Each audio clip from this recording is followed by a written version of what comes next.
East Bengal বনাম down টাউনের আজকে গুরুত্বপূর্ণ ম্যাচ ঠিক সন্ধ্যা 7টা থেকে তোমরা দেখতে পাবে। আর আজকে তো যুব ভারতীতে খেলা নয়, তোমরা জানো আজকে কিশোর ভারতীতে খেলা।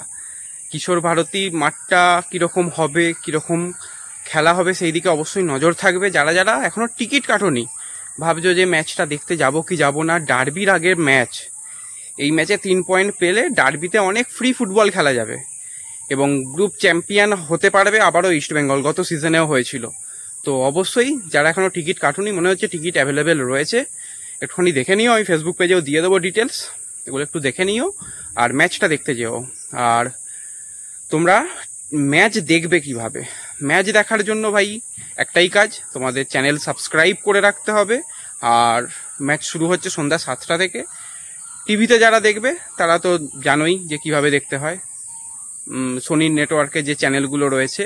আর মোবাইলে যাদের জিও টিভি, এটা একটু মাথায় রেখো, জিও সিনেমা নয়, জিও টিভি থেকে তোমরা লাইভ দেখতে পাবে। আর বাদবাকি যে সমস্ত ব্যাপার সবই জানো তোমরা।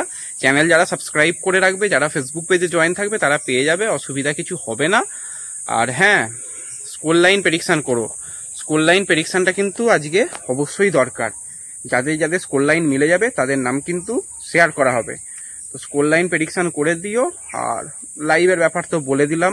আজকে কিন্তু অনেক প্লেয়ার অ্যাভেলেবেল থাকবে না ইস্ট বেঙ্গলের, সেগুলো বলে দেবো একটু বাদে। একটা ভিডিও আসবে, সেখানে লাইন আপ ভিডিওতে সবকিছু বলে দেওয়া থাকবে যে কারা কারা আছে, কারা কারা নেই। এবং বারবারই বলছি, মাঠে যাও পারলে, আজকে যদি সময় থাকে কিশোর ভারতীতে খেলা, মাঠে যাও, খেলা দেখে এসো। এবং ভালো একটা ম্যাচ হবে যদি জিততে পারে ইস্ট বেঙ্গল। ড্যারিয়াসের মতন প্লেয়ার রয়েছে যে ইস্ট বেঙ্গলের ট্রায়ালে এসেছিল, তো তাকে যদি আটকাতে পারে তো পজিটিভ একটা ম্যাচ হবে। আর যারা ফ্রিতে সব দেখতে চাও, বুঝতেই পারছো, চ্যানেল সাবস্ক্রাইব করে রাখো। বেশি কিছু বলা যাবে না, বললে সমস্যা আছে। সাবস্ক্রাইব করে রাখো, বাদ বাকি ব্যাপারটা কমেন্ট বক্সেই দেখে নিও। তো দেখা হচ্ছে পরবর্তী ভিডিওতে। টাটা।